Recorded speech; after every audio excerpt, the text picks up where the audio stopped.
मैंने लिखा है कि मैं दुखी मन से भेज रहा हूँ। ये आपस का हम लोगों का मेरी पार्टी के कुछ नेताओं का और मेरे मतभेद की वजह कर हुआ है। लेकिन मैंने ये भी लिखा है साथ में कि मैं पार्टी की नीतियों और सिद्धांतों का शुभचिंतक बना रहूँगा। मैं सदस्यता से मैंने त्यागपत्र दिया है।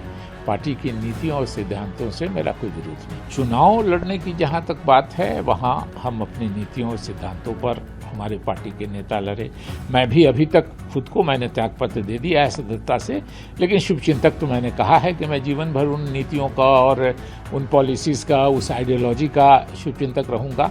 तो हम समझते हैं कि उनसे जो बन पड़ा होगा उन्होंने किया होगा। अभी रिजल्ट आया नहीं है, अभी रिजल्ट आने में 3 दिन बाकी है। एग्जिट पोल कभी काफ़ी समय गड़बड़ भी होता है। 2015 में तो सारे एग्जिट पोल हम लोग को दिखला रहे थे कि हम हार रहे हैं, उसी बिहार से हम जीत गए थे। इसलिए ये कहना अभी मुश्किल है, भी आने दीजिए। तो स्वाभाविक है कि पार्टी में एक एडजस्टमेंट नहीं हो पाया, जिसकी वजह से है। वैसे मैंने पहले ही, आज से 3 साल पहले ये ऐलान कर दिया था कि मैं कोई जीवन में अब चुनाव नहीं लड़ूंगा। मेरे बच्चे चुनाव नहीं लड़ेंगे, वो सब बाहर हैं, वो कोई राजनीति में इंटरेस्टेड नहीं है, ये भी मैंने कह दिया था। लेकिन उसके बाद भी कुछ बातें हुई हैं, हम लोग बात करेंगे। क्या बिहार में कांग्रेस को लग चुका है अब तक का सबसे बड़ा झटका? नतीजे आने से पहले ही पार्टी के पूर्व प्रदेश अध्यक्ष ने थामा इस्तीफे का रास्ता। 14 नवंबर को आने वाले चुनावी नतीजे से पहले यह फैसला कांग्रेस के लिए क्या संकेत दे रहा है? आज हम इसी बड़ी खबर की पूरी अंदरूनी कहानी लेकर आए हैं हमरा बिहार पर।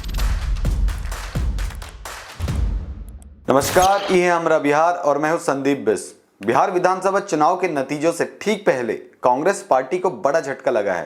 पार्टी के वरिष्ठ नेता और पूर्व प्रदेश अध्यक्ष डॉक्टर शकील अहमद ने कांग्रेस से इस्तीफा दे दिया है। उन्होंने अपने इस्तीफे की जानकारी पार्टी के राष्ट्रीय अध्यक्ष मल्लिकार्जुन खड़गे को पत्र लिखकर दी है। डॉक्टर शकील अहमद ने अपने पत्र में लिखा है कि इन्होंने 16 अप्रैल को ही कांग्रेस नेतृत्व को बताया था कि वो अब कभी भी चुनाव नहीं लड़ेंगे। उनके तीनों बेटे कनाडा में हैं, उनमें से कोई भी राजनीति में नहीं आना चाहता। उन्होंने कहा, मैं जीवन भर कांग्रेस की नीतियों और सिद्धांतों का समर्थक रहूंगा, लेकिन बहुत दुख के साथ पार्टी छोड़ रहा हूं।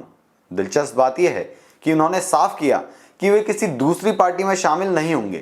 उनका कहना है कि पार्टी की नीतियों को लेकर उनका कोई मतभेद नहीं है, पर सत्ता में बैठे कुछ व्यक्तियों से असहमति जरूर रही है। उन्होंने ये भी लिखा कि उन्होंने इस्तीफा पहले ही तय कर लिया था, लेकिन मतदान से पहले कोई गलत संदेश ना जाए, इसलिए घोषणा दूसरे चरण की वोटिंग के बाद की। आज बिहार चुनाव के दूसरे चरण की वोटिंग खत्म होते ही एग्जिट पोल सामने आए हैं। ज्यादातर एजेंसियों ने एनडीए को फिर से स्पष्ट बहुमत मिलने का अनुमान दिया है।